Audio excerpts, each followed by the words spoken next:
3,000km 사막 한가운데를 가로지르는 열차 안에서 한국은 가난한 나라라며 무시하는 이탈리아 여성이 보입니다.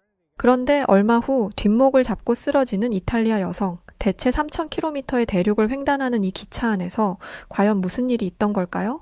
안녕하세요. 저는 몇 년 전까지만 해도 호주 시드니에서 공부를 하고 있던 이탈리아 출신 줄리아입니다. 오랜만에 친구를 만났는데 대화하다 보니 저희의 첫 만남이 꽤 인상적이었다는 걸 한 번 더 생각해 보게 됐어요. 또 그 친구와의 만남을 통해 제 인생에도 큰 변화가 생겼죠. 제가 만났던 친구는 한국인 국적을 가진 친구였는데 이 이야기를 꽁꽁 숨겨두기에는 너무 아깝다는 생각이 들어서 이렇게 사연을 쓰게 되었습니다. 시드니에서 공부를 하던 중 이탈리아에 있던 저의 가장 친한 친구 프란체스카가 시드니로 놀러 왔어요. 프란체스카는 워낙 활발한 성격의 친구인데 아니나 다를까 시드니에 오자마자 온 사방을 들쑤시고 다니더라고요. 저를 보러 온 건지 아님 저희 집을 숙소처럼 무료로 이용하려고 온 건지 모르겠다 싶을 때쯤 마침 저희 대학이 방학을 시작했고 프란체스카는 오랜 꿈이었다며 호주 대륙 횡단 열차를 타고 싶다고 했어요. 호주는 하나의 대륙이죠. 그런데 아시겠지만 호주의 내륙 지역은 사막과 같이 비옥하지 않은 지역으로 이루어져 있습니다. 그래서 사람이 거의 살지 않고 그나마 있는 인구들은 동부와 서부 끝, 남동부 해안가에 집중되어 있죠. 호주 땅 크기에서 사람이 거주하는 지역은 약 10% 미만이라고 하니 호주의 내륙 부분이 얼마나 황폐했는지는 다들 아실 거라고 봐요. 그리고 사람들이 안 살다 보니 인프라도 없죠. 이렇다 보니 호주의 동쪽에 있는 시드니와 서쪽에 있는 퍼스를 이어주는 횡단 열차는 3박 4일 일정이나 되고 매우 척박한 곳을 지나게 됩니다. 이 열차를 타서 볼 수 있는 거라고는 사막, 돌, 흙 정도밖에 없을 것이기에 저는 가고 싶지 않았어요. 그런데 제발 가자고 사정사정 하더라고요. 그래도 멀리서 온 친구고 저와 가장 가까운 존재이다 보니 눈 딱 감고 가려는데 문제가 있었습니다. 제가 간다고 하자마자 다른 친구도 같이 가는데 괜찮냐는 거예요. 저는 원체 낯도 많이 가리는 터라 모르는 사람과 함께 있는 게 불편합니다. 게다가 제 마음을 가장 불편하게 만든 건 같이 갈 거라는 친구가 한국인이라는 사실이었어요. 모르는 사람이랑 있는 것도 껄끄러운데 전혀 관련도 없고 관심도 없는 한국이라는 나라에서 온 사람과 3박 4일이나 있어야 한다니 진짜 싫더라고요. 이럴 거면 안 간다고 하고 표까지 취소하려고 하는데 취소 수수료가 너무 심해서 도저히 안 갈 수가 없었습니다. 저희와 함께 가게 된 한국인은 혜주라는 이름의 여자애였는데 호주에서 워킹 홀리데이를 하는 중이라고 했어요. 말 그대로 호주에서 일을 하는 사람들을 뜻하는 말인데 이 말을 듣자마자 기분이 더 안 좋아지더라고요. 프란체스카의 귀에 대고 워킹 홀리데이 하는 애라고는 말 안 했잖아 라고 핀잔을 주기도 했죠. 프란체스카는 그게 뭐 어때서 그러냐는 말을 했지만 이건 이탈리아에서 살고 있기 때문에 하는 말입니다. 저는 호주에서 일하는 외국인들에게 결코 좋은 감정을 가지고 있지 않아요. 물론 정식으로 회사에 입사해서 일하는 사람들은 괜찮지만 워킹 홀리데이를 온 사람들은 꺼려집니다. 이유는 생활 습관과 매너가 너무 별로였기 때문이었어요. 시드니에는 중국인들이 굉장히 많습니다.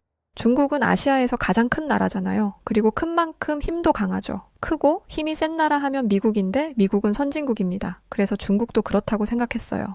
그런데 선진국은 개뿔. 제가 본 중국인들은 전부 최악이었습니다. 한 번은 시드니에 있는 차이나타운을 갔는데 시장에 갔었어요. 거의 모든 사람들이 중국계 사람이더라고요. 차이나타운에 간 건 중국에서 일하러 왔다는 친구를 따라간 거였는데 시장에 들어가자마자 제가 제일 먼저 한 건 귀를 틀어막는 거였습니다. 아무리 시장에 사람이 많아도 그렇지 소리를 떽떽 지르면서 호객행위를 하는데 정말 못 들어주겠더라고요. 그 와중에 중국 친구는 정겹고 고향에 온 것 같다며 속 편한 소리를 하고 있었습니다. 그 친구도 목소리가 좀 큰 편이기는 했는데 가끔 시끄럽다고 생각하기는 했어요. 그런데 다른 중국인들에 비하면 세 발에 피더라고요. 그리고 시장에는 하수도로 물이 흘러가게 하는 배수시설이 있잖아요. 저는 제가 그 배수시설에 트라우마를 가지게 될 줄 상상도 못했습니다. 웬 아줌마 한 명이 등을 보이고 쭈그려 앉아 있더라고요. 사람들 다 다니는 통로에 그러고 있길래 뭐 하는 건가 싶어서 봤는데 진짜 다시 생각을 꺼내게 돼서 너무 끔찍한데요. 그 아줌마는 자기 몸통 사이에 어린 여자애를 끼우고 소변을 보게 하고 있었습니다. 저는 제 눈을 의심했어요. 아이를 저런 식으로 안고 소변을 보게 한다는 것도 몰랐을 뿐더러 사람들이 다 다니는 공적인 공간에서 저런 행동을 한다는 게 제 상식선에서는 이해가 안 됐습니다. 그렇잖아요. 시장 한가운데에서 애 소변 보는 걸 볼 거라고 누가 예상이나 했겠어요. 저는 기겁을 하면서 그 친구에게 지금 저게 뭐 하는 거냐고 경찰을 불러야 하는 게 아니냐고 말했습니다. 그런데 그 친구가 하는 말이 정말 가관이었어요. 저게 뭐 어때서 그래? 그냥 문화 차이야. 저런 모습을 보는 게 껄끄러우면 그냥 안 보면 되지. 왜 그래? 너 되게 예민하다. 아니, 이 상황을 이상하다고 하는 게 예민한 건가요? 제가 계속해서 이해를 못하는 반응을 하자 그 친구는 저를 인종차별주의자, 남의 문화를 인정하지 않는 백인 우월주의자로 취급하기 시작했습니다.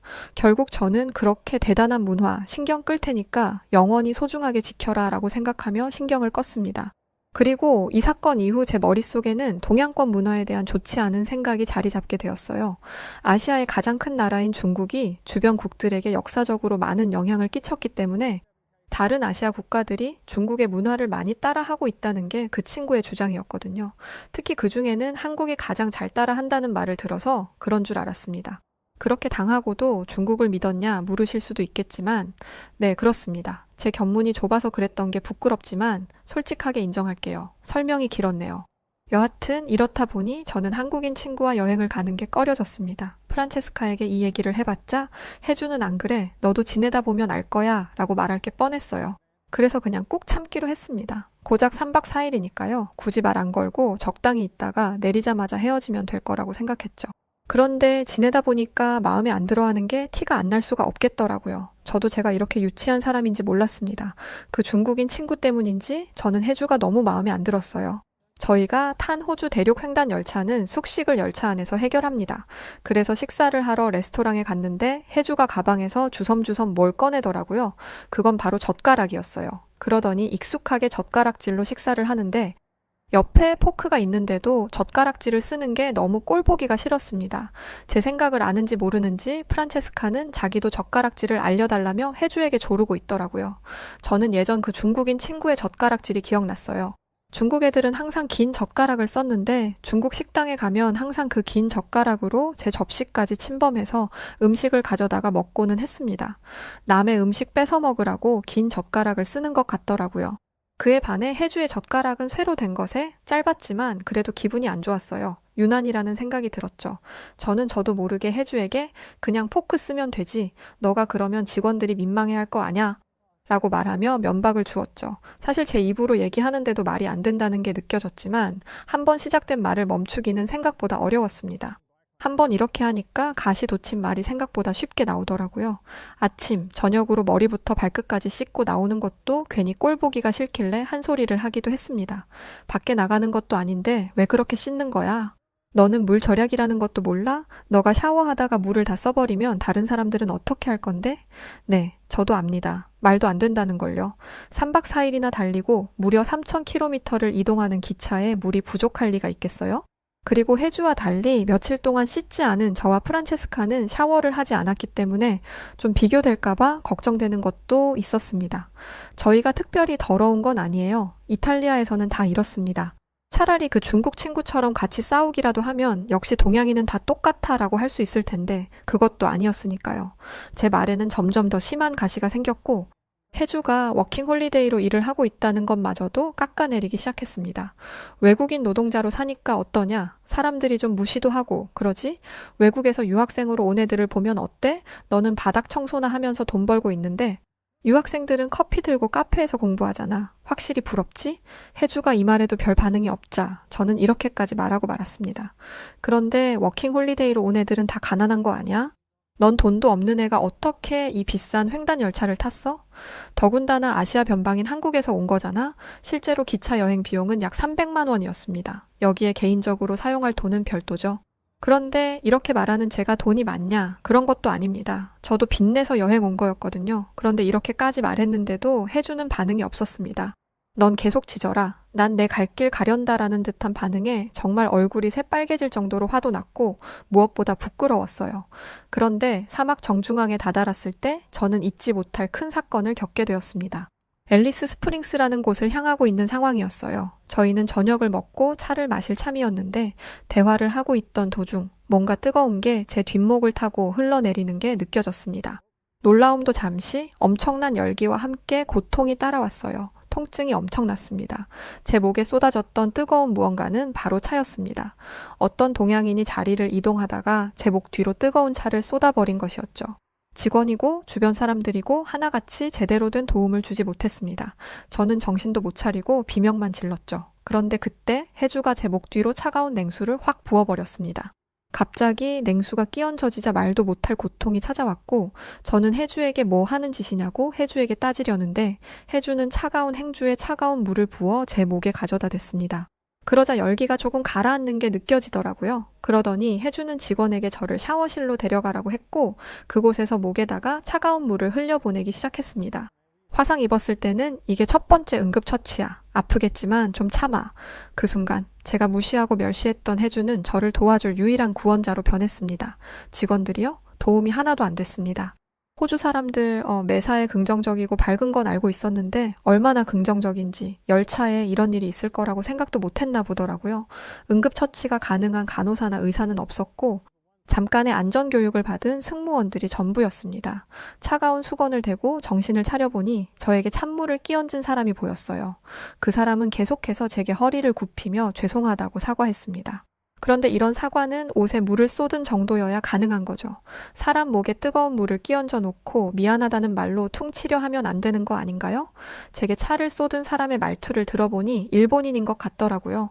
실제로 당시 제 목 뒤로 쏟아진 뜨거운 차로 인해서 저는 큰 화상을 입게 되었어요. 당시에 통증도 어마어마했고 꽤나 심각한 수준이었습니다. 그 사람은 얼마나 미안해하는지 계속해서 미안하다고 말하며 눈물을 보이기까지 했습니다. 저는 미안해하는 건 알겠어요. 이제 어떻게 할 건지 알려주세요. 그런데 그 일본인은 영어가 되면서도 제 말에 대꾸를 안 했습니다. 아무리 실수했어도 본인이 잘못한 거면 본인이 책임을 져야죠. 그런데 그 사람은 어떻게 해결할 건지 생각도 없이 미안하다고만 하고 있었어요. 얼마나 불쌍하고 청승맞게 우는지 주변 사람들이 이만하면 되지 않았냐고 일본인 편을 들더라고요. 제가 아까보다 괜찮아 보이니까 심각하지 않다고 생각한 거겠죠. 프란체스카는 그래도 나름대로 방법을 찾아보겠다고 이탈리아 영사관에 연락을 한 상황이었습니다. 그런데 역시나 제 예상대로 전화를 안 받더라고요. 늦은 시간이기도 했고 원래 이탈리아 영사관은 연락이 잘 안 됩니다. 유학생 비자 관련해서 서류를 떼러 가도 하루 종일 기다려야 하고 그렇게 기다렸는데도 본인들 업무 시간 끝나면 칼같이 닫아버리죠. 그래서 기대도 안 했어요. 그래서 일본인에게 영사관에 전화해보라고 했습니다. 그제야 일본인은 일본 영사관에 전화를 걸었는데 다행히 받더라고요. 그런데 일본 영사관도 별 도움이 안 되는 족속들이었습니다. 지금 저희가 위치한 곳을 이야기하면서 상황을 설명했는데 앨리스 스프링스라는 곳을 검색조차 못하더라고요. 지금 인터넷이 좀 느려서 검색이 안 되는데 잠시 기다려줄 수 있겠냐면서요. 지금 제 목은 불타고 있고 응급처치를 해줄 만한 사람이 없는데도 제 목에 차를 쏟은 일본인은 여유롭게 그럼요, 기다릴 수 있죠. 천천히 하세요라며 침착함과 젠틀함을 유지하고 있었습니다. 이렇게 군이 목에 차를 쏟아놓고 아무 대책 없는 일본인보다 가만히 앉아서 마른 하늘에 뜨거운 찻잔을 끼얹은 제가 나쁜 사람이 되는 것도 이상하지 않은 일이 된 것입니다. 기차 승무원에게 지금 당장 내려서 병원에 갈 수 없겠느냐고 물었지만 승무원은 그럴 수 없고 무조건 다음 역에서 내려야 하고 내리면 거기서 병원을 가야 하는데 대륙정 중앙이다 보니 병원에 갈 수 있을지도 모르겠다고 말했습니다. 솔직히 조금 진정시키니까 피부가 좀 나아지길래 버틸 수 있을 거라고 생각했어요. 그런데 얼마 지나지 않아서 통증이 시작됐습니다. 저는 학교에서 배웠던 지식을 떠올렸어요. 화상을 입으면 감염이 가장 위험하다는 걸 말이죠. 제때 치료하지 않아서 피부 조직이 괴사한다는데 여기서 치료가 늦어지면 회생이 안 될 거라 생각했습니다. 더군다나 목 뒤쪽과 등으로 이어지는 화상이었기에 열차에 많은 사람들이 있었음에도 저는 상의를 벗고 수치스럽게 맨몸으로 가슴만 가린 채 통증을 버텨야 했습니다. 저희 열차가 퍼스까지 가려면 24시간도 훨씬 넘게 남았는데 퍼스까지 가서 병원에 간다는 건 말도 안 됐어요. 그리고 그렇다고 중간에 내려서 병원을 찾아간다? 피부를 다 도려내도 이상하지 않을 거라 생각했습니다. 그런데 그때 제 유일한 구원자 해주가 나타났습니다. 해주는 지금 뭐 하는 거냐며 양손에 약봉투와 응급키트를 들고 왔죠. 혹시 더 큰 문제가 생길까봐 사용하지는 못하겠지만 혹시 모를 상황을 대비해서 가져온 거라면서요. 그것도 직원들이 어디에 있는지 정확히 몰라서 해주가 온 열차를 이 잡듯이 뒤진 거라고 했습니다. 그리고 해주가 가져온 건 응급키트가 다가 아니었어요. 바로 한국 영사관과 연락이 되었다는 소식이었죠. 당황했습니다. 사고 당한 건 이탈리아인이고 사고 친 건 일본인인데 왜 한국 영사관이 개입한 건가 싶었죠. 그런데 뭐라도 연락이 되는 게 얼마나 감사한지 저는 깊은 안도의 한숨을 내뱉으며 고개를 끄덕였습니다. 혜주는 전파가 잘 안 되는 상황에서 영사관과 통화를 하기 위해 기차 이곳저곳을 다니며 전파를 잡으려고 노력했습니다. 그리고 영사관으로부터 도움을 주겠다는 답을 받아냈어요. 그 와중에 이탈리아 영사관과도 통화가 됐는데 아주 불친절한 태도를 보이더라고요. 지금 업무 시간 지났습니다. 이렇게 계속 연락하시면 안 돼요. 사람이 다쳤어요. 자국민이 외국에서 다쳤는데 업무 시간이 중요한가요? 아, 어디서 다치셨는데요? 지금 여기 호주 앨리스 스프링스예요. 예? 거기가 어딥니까? 그러더니 알아서 검색을 해봤나 봐요. 사막 한복판이라는 걸 알자 영사관 직원은 여기는 저희도 어떻게 못 갑니다. 지금 출발해도 이미 떠나 있겠네요. 죄송합니다. 이게 모국 이탈리아의 태도였습니다. 앨리스 스프링스가 사막이기는 합니다. 울룰루 가타추타 국립공원이라는 곳이 있는데 정말 자연 그 자체예요. 그래서 오기 힘들 거 압니다. 그런데 아무 방법도 찾지 않는 건 좀 아니잖아요. 그런데 한국 영사관은 달랐습니다. 침착하게 상황 파악을 하면서 제 상처 부위와 부상 정도를 묻더니 가장 가까운 곳에 진료를 받을 수 있는 곳이 있는지 알아봐 주더라고요. 역시 다른 나라 영사관과 마찬가지로 병원은 없다는 대답이 돌아왔습니다. 낭패라는 생각이 들던 그때 다음 정차역에서 내릴 수 있겠냐는 말을 하더라고요. 그곳으로 도움을 줄 수 있는 사람을 보내겠다는 것이었습니다. 모두가 의아했어요. 승무원조차도 거기서 내리면 아무 데도 못 간다며 그냥 끝까지 가서 병원을 가라고 하더라고요. 저도 걱정됐습니다. 괜히 거기서 조난이라도 당하면 그건 정말 재앙입니다. 그런데 혜주와 한국 영사관은 달랐어요. 아주 확신에 차 있었습니다. 한국 영사관은 걱정 마세요. 도움을 줄 사람을 미리 보내겠습니다. 그분이 병원까지 모시고 갈 거예요. 라고 말했고 목의 통증이 점점 심해진 저는 믿져야 본전이라는 마음으로 그러겠다 말했습니다. 영원 같았던 시간이 흐르고 저는 다음 정차역에서 내리기로 했어요. 제 짐은 프란체스카가 대신 싸줬죠. 그런데 프란체스카의 짐은 그대로더라고요. 저는 프란체스카 때문에 시작한 여행이기도 하고 여행 중에 생긴 문제이니 당연히 함께 내릴 거라고 생각했습니다. 친구잖아요. 그런데 프란체스카는 미안, 나 퍼스에서 만날 친구가 생겼어. 그래서 너랑 같이 못 갈 것 같아. 라고 우물쭈물 거리더라고요. 프란체스카는 제가 퍼스에 도착한 후에 제대로 놀지 못할 거라는 생각이 들자 자신과 놀아줄 다른 사람을 어플로 구한 것이었습니다. 정말 배신감이 이만저만이 아니었어요. 저 혼자 한국 대사관에서 보내준 사람을 만나야 하는데 제가 이탈리아인이라는 걸 안 한국인이 저를 도와주지 않을 수도 있는 거잖아요. 이 무서운 상황을 혼자 헤쳐나가야 한다는 게 두려웠습니다.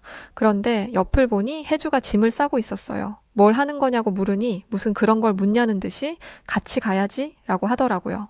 평생의 친구라고 믿었던 친구도 나를 버리고 떠나는데 만난 지 며칠 되지도 않았고 며칠째 저의 나쁜 말과 날카로운 말들을 들으며 참아온 사람이 절 위해 여행도 포기하고 시간도 버려가며 동행해 준다는 게 믿기지 않았습니다. 끝까지 도와주지 않을 거였으면 나서지도 않았어. 저는 순간 눈물이 터져 나왔고 눈물을 훌쩍이며 정차역에 내렸습니다. 정말 하늘이 도우셨죠. 정차역에는 정말 한국 영사관에서 보낸 사람이 나와 있었어요. 영사관 직원은 아닌 것 같았고 주변에 거주 중인 한인분이셨습니다. 이 사막을 뚫고 저를 데리러 와주신 거였는데 정말 머리 뒤에서 광채가 나는 것 같더라고요. 그리고 저를 데리러 온 사람은 한 명이 아니었어요. 다른 분도 계셨는데 저를 보자마자 제 상처 부위부터 보시더라고요. 그러고는 차로 데리고 가서 소독 및 필요한 응급처치를 해주기 시작하셨습니다. 의학에 관한 지식이 없는 저에게도 너무 능숙하게 느껴져서 뭐 하시는 분인가 했는데 한인 간호사분이었어요. 두 분 다 일반인이었던 거죠. 국가기관에 속해 있는 분들도 아니었고 정말 생판 모르는 저를 위해 도움을 주러 온 사람들이었습니다. 게다가 두 분은 서로 아는 사이도 아니었어요. 한인들이 쓰는 커뮤니티가 있는데 거기에 상황을 올렸더니 방금 퇴근한 간호사분이 집에도 못 가고 저를 도우러 와주신 거였어요. 그런데 걱정이 있었습니다. 이탈리아 대사관과 마지막으로 통화하고 온 일본 대사관은 앨리스 스프링스에 마땅한 병원이 없을 거라고 했었어요. 그런데 참 웃기고들 있던 거였죠. 병원이 없기는 무슨, 병원이 있어서 무사히 치료받았습니다. 사막 한가운데라고 하니 제대로 알아보지도 않고 대충 없다고 둘러댄 거였어요. 물론 큰 병원은 아니었던지라 치료의 한계는 있었지만 감염이라든지 다른 문제로부터는 자유로워질 수 있었어요. 저는 이 모든 상황을 기적이 아니고서는 설명할 수 없다고 생각했습니다. 그리고 그 기적의 배경에는 혜주가 있다는 걸 인정할 수밖에 없었죠. 저는 혜주에게 사과와 감사의 인사를 함께 건넸습니다. 내가 그렇게 못되게 굴었는데도 나를 이렇게 도와주다니 정말 미안하고 고마워.